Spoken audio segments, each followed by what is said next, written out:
Welcome back दोस्तों, मैं हूं आर.के. सिंह और आप देख रहे हैं एक्सेलेंट नॉलेज। आज मैं आप लोगों के बीच में उपस्थित हूं जल चक्र क्या है इसका एक संक्षिप्त और छोटा वीडियो लेकर के। तो आइए न विलंब करते हुए शुरू करते हैं आज का संक्षिप्त जानकारी। जल चक्र क्या है। आप यहाँ देख रहे हैं सूरज है और ये महासागर है।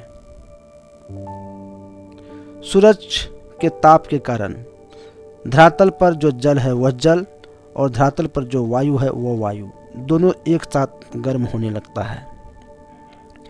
धरातल की वायु गर्म होकर वह हल्की हो जाती है और वह ऊपर उठने लगती है और इसी के साथ महासागर का, नदियों का, झीलों का जो जल है वह वाष्प बन करके ऊपर उठने लगता है। इस हवा के साथ साथ ऊपर उठ करके यह बादल बन जाता है।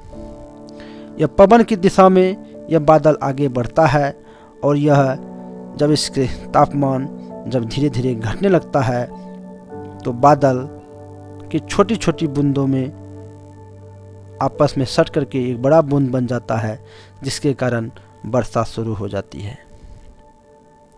और यह वर्षा फिर नदी के माध्यम से, यह वर्षा का पानी नदी के माध्यम से सागर और महासागर में पहुंच जाता है। फिर वही प्रक्रिया यहाँ दोहराता है। वर्षा का जल का कुछ अंश पृथ्वी के नीचे पहुंच जाता है। पृथ्वी के नीचे इसी जल को हम भूमिगत जल कहते हैं।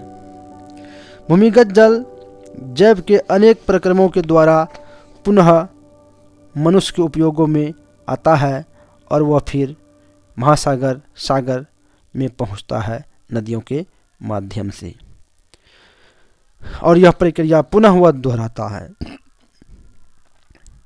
तो इस प्रकार यह एक साइकिल के निर्माण करता है, एक चक्र का निर्माण करता है यह जल, जिसे जल चक्र कहते हैं। और कभी कभी यह क्या होता है, आवश्यकता से अधिक ठंडा होकर के यह बर्फ में बदल जाता है, हिम में बदल जाता है।